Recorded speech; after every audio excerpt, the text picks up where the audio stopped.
funky when you start. Okay, we have some fabulous live music later on, but right now here's the kind I prefer.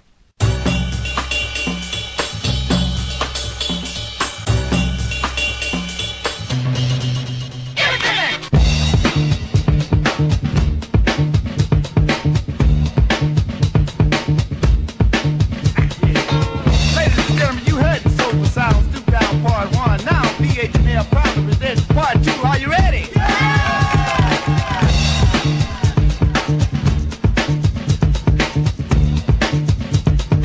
on, honey, let's party. Word.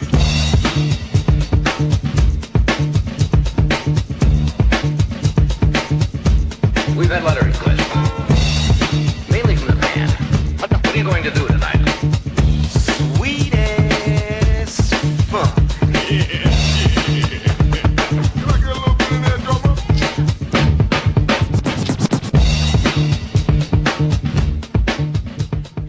I haven't eaten all day. How am I gonna do this? Yeah, man? don't wait for her, man. Don't wait for her. I'll tell you what, man. Come with me. Welcome, ladies and gentlemen, to another edition of Triple H, the Hip Hop Historian. Peace. What's up? All right. Awesome. I'm joined by my co-host, Syfe Diggy, How y'all doing? Peace. my brother Junebug. Peace. Peace. Today we're going to be covering one of the most classic LPs in hip hop history. I'm sure y'all all, or most of y'all, going to agree. Food. MF Doom. Food. Let's see.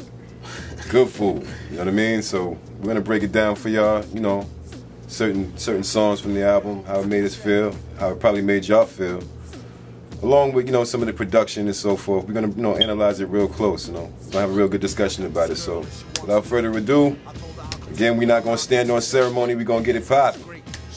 Food. Now, this album right here is a pivotal part of MF Doom's whole career. It showed his production, his sick production.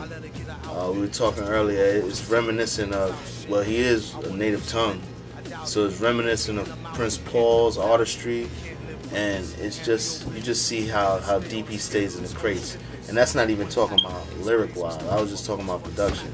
Lyrics is so sick, to get this arch enemy, Doom, and to really create a persona and lyric-wise, brilliant. I agree. I think, production-wise, Doom always took you to a whole nother place in this album. I think for me it was my favorite because he dug from so many different places, to include even old Hanna-Barbera cartoons and Spider-Man and the Amazing Friends. You know what I mean? Some of you cats might not know what that is. I know who Spider-Man is, but you know, or for my cats that's out there 25 and older, you know what it's about. Saturday morning, sitting there in front of that television waiting for that TV show to come on with the Hulk right after it, and the music that coincided with it. You know what I mean? I ain't gonna sit here and do the music because I'm not gonna do it justice. But at the end of the day, he took those and he incorporated it in the album and gave it such a feel and an ambiance. And I think that, alongside his lyrics, you know, like beef rap per se. Beef rap, man. I mean, it says it all. You know what I mean? The title itself says it all. It just shows his scope, his range as an artist, to cover so much subject matter and so many issues, along with the production, and give it to you in a format that you've never heard before. So that's something that's missing, I think, today from hip hop. And even back then, it was revolutionary. A lot of cats wasn't doing things of that nature. It was almost avant-garde for hip hop, so to speak. Good point. Well, MF Doom, you know, I'm not a huge fan of MF Doom. I'm a new fan. You know, I was introduced to him not too long ago, and you know, since I first heard the music, I've been like paying close attention to it. He kind of reminded me of like a Wu-Tang, like a one-man Wu-Tang clan. Oh yeah. You know, like with his production. You know, it's like looking at a movie, kind of like RZA's production. You know, with the samples, the elaborate samples, with the variation going from cartoons to movies, classic cartoons and classic movies. And then, you know, I felt like I was looking at like the back in the days Marvel comic cartoons. You know, where he basically is sharing his love for comic books, and he brings it into hip hop. It's brilliant. It's unique. I never. That's like another Wu-Tang deal with Ghostface, Iron Man. You know, that type of deal. Yeah. And his skits, they sound like movies to me.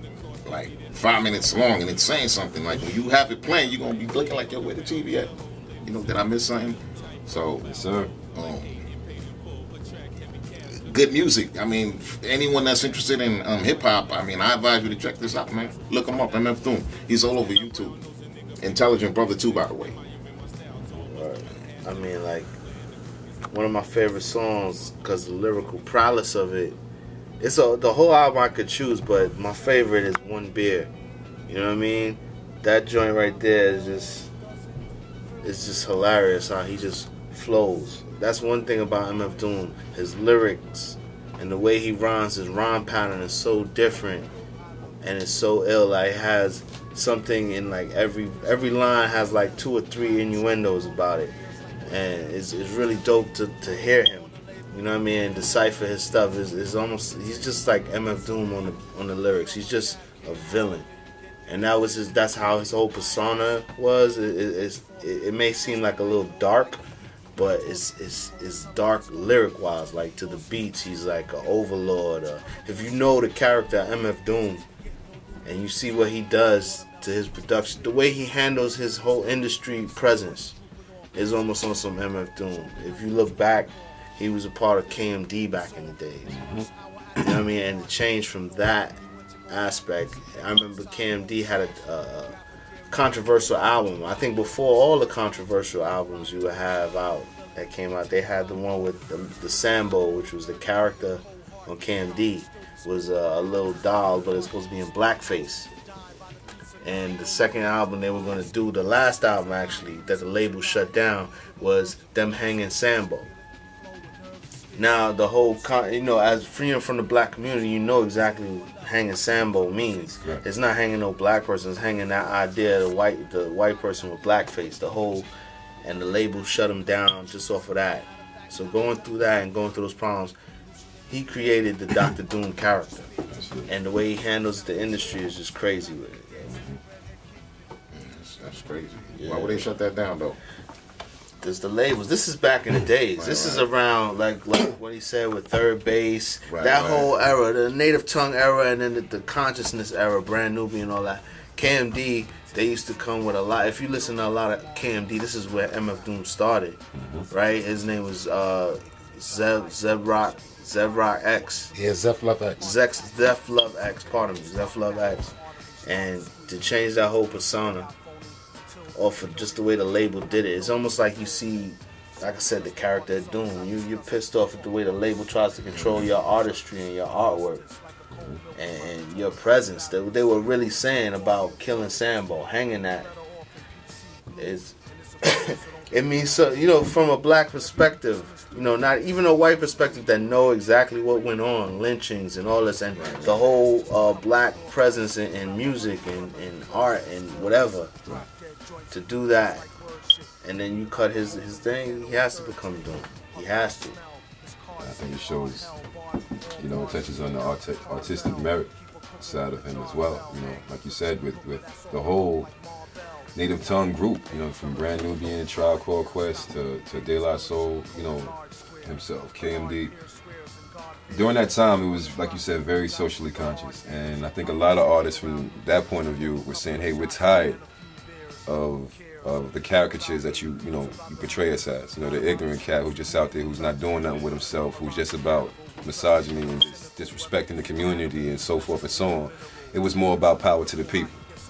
You know what I mean? And not just per se black people. It was more about a love and a unity amongst all people and intelligence. You know what I mean? And when they did that video regarding the Sambo issue, just pretty much shitting on the whole minstrel show concept of hip hop, I think that was brave beyond measure, because here you have, young cats who are in the industry and they're trying to make money, they're trying to be successful, they're trying to live off their art, but they're not willing to sacrifice their character as a human being in order to do so. And so from that whole camp perspective, that was very brave at that time to say, hey, we're going to go fight against the system. We're not going to portray ourselves as this, and we're going to show you that we're not going to portray ourselves as this. When they had the little caricature of the Sambo being hung, to take it from there and go from that controversy and all the issues that he suffered throughout that, and to come into Doom, where now his whole face is covered. Really, if you didn't know anything about him, you wouldn't know that was him from that group. And to give it this perspective, to me, it was like he reinvented himself. And he reinvented himself in a way that was mysterious. It was that mystique of the mask. It wasn't about seeing the face. It wasn't about him shining with a whole bunch of, bottles of Moet or whatever. It was just that music and the way hip-hop made you feel. And, I believe he touched on it in one of his interviews where it was like, I want to bring back that essence where it's not just about being serious and flossing and I'm a G and I'm a Mac and I'm a hustler and I'm selling this and I'm selling that and I got 20 million cars. It was more so he infused it with a sense of humor. A cynical sense of humor, kind of like the way that, RoboCop used a lot of the original RoboCop used cynical humor to express how society was during that time. That's pretty much what this album is, in my opinion. You know what I mean? Just the humor that he infused in it, the issues he's talking about from the hip-hop industry to artists that think they nice and they really not, and the image and so forth. My hat goes off to Doom. You know what I mean? And we can sit here and go all day long about which one's the best, but it's hard. It's hard with an album like this. You just play this from number one and let it ride all the way through. And I guarantee you, you're going to enjoy the album. So, on that note. Yeah, I dropped a couple of good points. I got a chance to scour through the album, and one of my favorite joints was Deep Fried Friends. It's a fairly conscious song, and he's just pretty much talking about the reality of the friends that become in and out of your life, right? And the authenticity of a man's loyalty. So I'm gonna keep it simple, man. Deep Fried Friends is my track, and he got a couple of skits that I'm not an MC, but fuck around, I want to get on this track. No doubt. Who put Platter? No doubt. All right, Doom, if you seen this, man, holla at me. I want to get on that track. All right, man. Word, man. That was a lot of things. The production wise, Doom's production, they stamped him as like like anybody wants to get on a Doom track or just to have Doom on it. Doom's recognition. That's another thing. He wasn't big like what you see out here in the U.S. states, but anywhere overseas and everywhere he's loved, production wise, just the whole persona. And you don't understand the Doom persona. There's been times where he has concerts, and if you know Doom, the real Doom, the cartoon Doom, he had mad doubles. Like he had robot clones of himself. So the like Fantastic Four, whoever be fighting this dude, going to the end, and when they get him, you find out that's a robot. He wasn't even there. You know what I mean? Just to show you the type of persona Doom. This MF Doom would have shows where it wasn't even him. He had somebody else that had the mask on and he was going crazy because he was having like shows, like 3 shows at the same time. And dates like that, and he would be there. You know what I mean? And they're like, whoa, that was a Doom clone. That shit was going around. That was a Doom clone. That wasn't even him rocking. Crazy. Deep, yeah. Last 2 minutes. Overall, it's epic album, ladies and gentlemen. Epic album. Get your hands on it. It's good for you. It's epic food. Artist. It is. Food at its finest, Especially with the poetry. If you like that conscious music, this is what it is. Yes, sir. This is what hip hop should be about. Bringing it back to the essence, to what it really is. Where you've got talented orators portraying their version of what life is about, the oppression that exists in a lot of these communities. Not what we see on TV today. That's not reality. That's not what it's like in the hood. So, that's all I have to say. No artificial flavors. Good food, ladies and gentlemen. Cop that. One.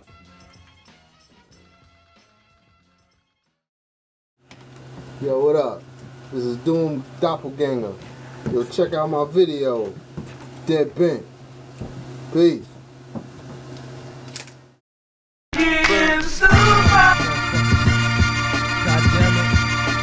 Motherfucking villain, goddammit. About to get this million stacked of shit.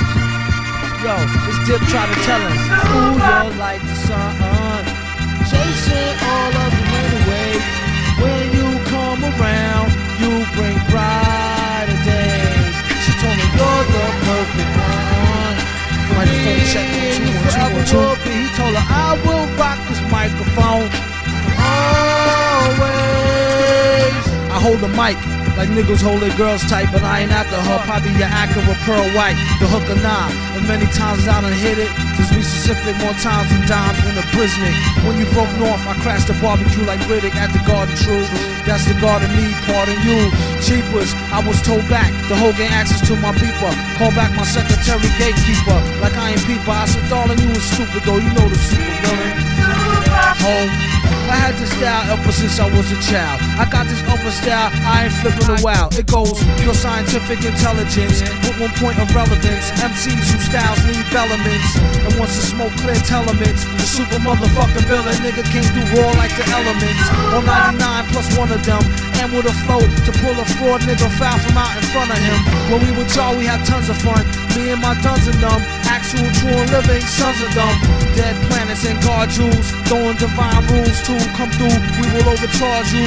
Ooh, I won't feel remorse for shit. Except for one time, once I had took my fronts out and lost some shit. Scientific gone berserk like Red Alert. I really want to pick up was nerd for cheddar dirt. The funniest experiments is where I went, obviously dead bent. And spent every red cent to rule you. And still drop more jewels than schools do. Or even TV news that's designed to fool you.